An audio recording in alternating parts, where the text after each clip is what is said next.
தம்பி சாட்டை முருகன் ஒரு வீடியோவில் சொல்லியிருக்குது, டிவிகேவுக்கு ஓட்டு போட்டவங்கள எவனங்கிட்டையாவது கூப்பிட்டு கேட்டு பாருங்க, எந்த தொகுதியில் எந்த வேட்பாளருக்கு ஓட்டு போட்டீங்கன்னு கேட்டு பாருங்க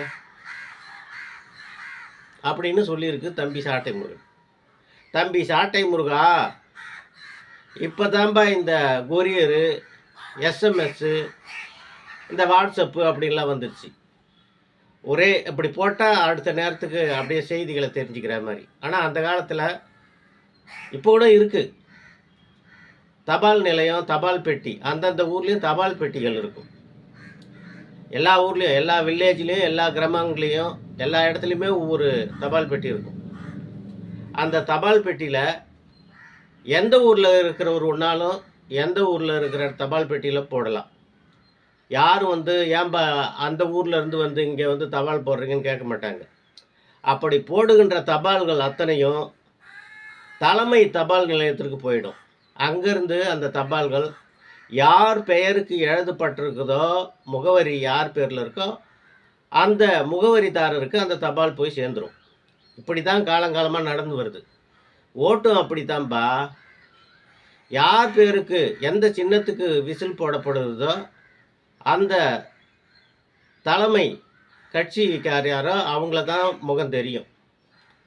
குறிப்பாக சொன்னால், ரெட்டை இலைக்கு ஓட்டு போட்டவங்க அத்தனை பேருமே நடிகர் எம்ஜிஆர் அவருக்கு ஓட்டு போடுறோன்னு நினச்சி தான் போட்டாங்க. அதே மாதிரி டிஎம்கேவுக்கு ஓட்டு போடுறவங்க அத்தனை பேருமே கலைஞருக்கு ஓட்டு போடுறோம் அப்படின்னு நினச்சி தான் போட்டாங்க. அதே மாதிரி விசில் சின்னத்துக்கு ஓட்டு போட்டவங்க அத்தனை பேருக்குமே நம்ம தளபதி விஜய் அவருடைய முகத்தை வச்சு தான் போட்டாங்க. அவருக்கு தான் போய் சேர்ந்தது. இப்போ கூட ஓட்டு போடுறவங்க ஒருத்தவங்களை கூப்பிட்டு எந்த கட்சிக்கு ஓட்டு போட்டேன், யாருக்கு ஓட்டு போட்டேன்னா டக்குன்னு அவங்க சொல்கிறது, விசில் சின்னத்துக்கு போட்டேன், ரெட்டை இலைக்கு போட்டேன், உதயசூரியனுக்கு போட்டேன், இப்படி தான் சொல்லுவாங்க. தம்பி, நீங்கள் நினைக்கிற மாதிரி ஒருவேளை மந்திரி தொகுதிகளில் ஒன்றா போடுறவங்களுக்கு அந்த தொகுதி வேட்பாளருடைய பெயர்கள் தெரியலாம். எப்படியாப்பட்டவங்களுக்கும் சரி தான். எங்கேயுமே டிஎம்கே இருந்தாலும் சரி தான், ஏடிஎம்கேவாக இருந்தாலும் சரி தான்.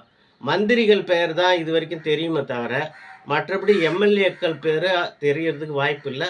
ஏன்னா அடிக்கடி எம்எல்ஏக்கள் மாறி வரும். அதனால் தம்பி, இந்த மாதிரி இந்த வித்தியாசமான கேள்விலாம் கேட்டு, ஏன்னா இந்த விவரங்கள் எல்லாருக்குமே தெரியாது. அதனால் நீ இப்படி இந்த கிறுக்குத்தனமான கேள்விலாம் கேட்டு வீடியோ போடாதப்பா.